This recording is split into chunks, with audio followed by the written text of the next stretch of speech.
Well, hello and welcome to the Daily Word with EnergieGal. I hope this very moment finds you in a space of gentle self-care. I live in Western New York, and in this past week, as well as in Texas, there have been some big events that certainly have pulled the rug out from under us. When such tragedy happens, it rocks our world. You know, we have an expectation that living may be hard, but at least we're safe. We're safe when we go to the grocery store. We're safe when we send our kids to school. And to have our expectations, our ideas certainly not even questioned, it's not the case. Life proves that it's not the case, that what we thought was a safe place is no longer. And so what do we do with that? I've had a number of people contacting me in this past week just saying, what do I do? You know, I feel like I just want to leave. I want to pick up and leave. I'm like, to go where? To go where? Everywhere you go, there you are. And maybe there are some places that are safer than others, but again, we put out there the idea that there's safety out there rather than finding the safety and the security within ourselves. We live in a world that is unpredictable. To look outside of ourselves for the safety, for the security we're finding is not working. And it's scary, and all these fears are coming up to the surface. But dear ones, we are not alone. We can do this together. What I would recommend is to hold yourself gently. I think the first thing that we do when our world is rocked by things like that is we try to set up more rules. We try to think things through. We try to barricade ourselves. We try to blame and shame and guilt, and we get angry. And all these things have their places, but at the end of the day, we still are not feeling safe. Safe to live, safe to survive, safe to thrive even. We wonder, will there be food? Will there be a banking system? Will there be? And we wonder, and we don't know the answers to that. If I had a simple ABC, this is what you do, I would share it with you. But what I can tell you is this.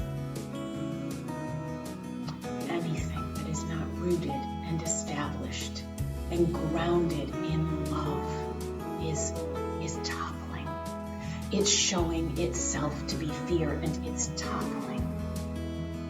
So rather than resist it, embrace it.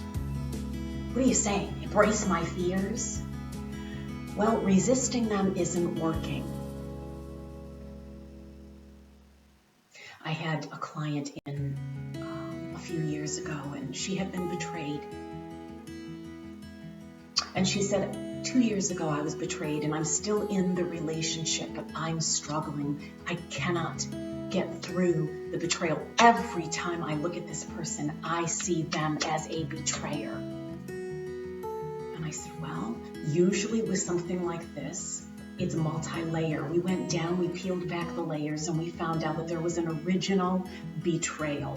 And that's why even just trying to take care of this wasn't working. We had to get down into the root of the betrayal and the narrative there. And when we did, we found out that she talked about the betrayal.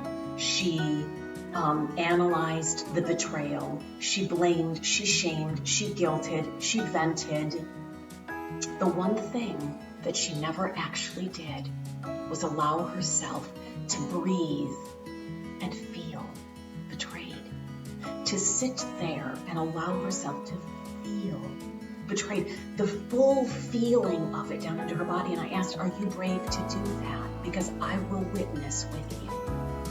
You're feeling betrayed, that vibration of betrayal, which has never gone anywhere because it's still there, because you never allowed it to be felt, to be released so that it could dissolve and be on its way. She said, I think so. So I grabbed an Afghan, wrapped her up in it, and we sat on my couch, and I held her, and she bawled her eyes out. And I said, I am so sorry. I am so sorry for this betrayal. I'm so sorry for this betrayal. I'm so sorry. And I'm sorry that you're hurt. And I'm sorry that it's been years and years of your life living, feeling betrayed, and making decisions based off of, I'm betrayable. I'm so sorry. And I don't think we sat there more than 3 minutes. And she sat up and she said, I feel different.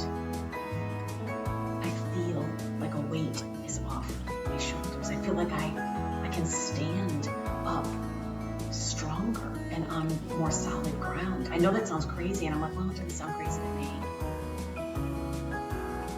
And then we started to re-narrate the whole story. We gave it a different narration, and we're still working on that.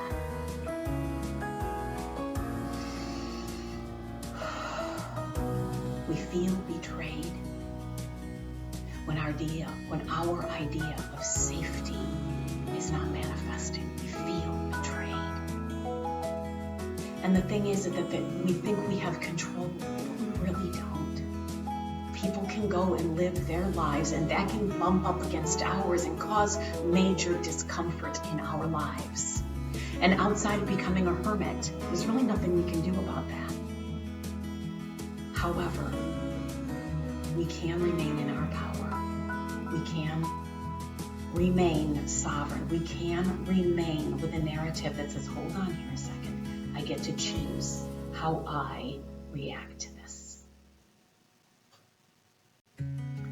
If you are feeling afraid, honor that in yourself. It's a true blue feeling, man. Don't judge that feeling. Don't shame it. Don't guilt it. Don't even try to reason it through. Just allow yourself to feel it. Wrap yourself up in an Afghan. Get down into an Epsom salt bath. Take a long shower and allow yourself to feel right down into your physical being the feelings that you're feeling. And then allow yourself to re-narrate the story. People are allowed to make the decisions in their life that they do, and these affect me, but I get to choose how I narrate the story from there. Do I decide to say, it's not safe, I can never go to the store again? I can choose to narrate it that way. It's not safe, I can never send my kids to school again. I can choose to narrate it that way. Or I can say, right now, I am choosing to not feel very safe. And I can take a deep breath into that. And I can just stay in this moment here. And as I do that, there'll be clarity of mind. When you allow the emotions to move, there'll be clarity of mind. And you'll know what the next step is. You'll know what to do next. You'll know how to move through and into the relationship next when you allow yourself to feel the feelings.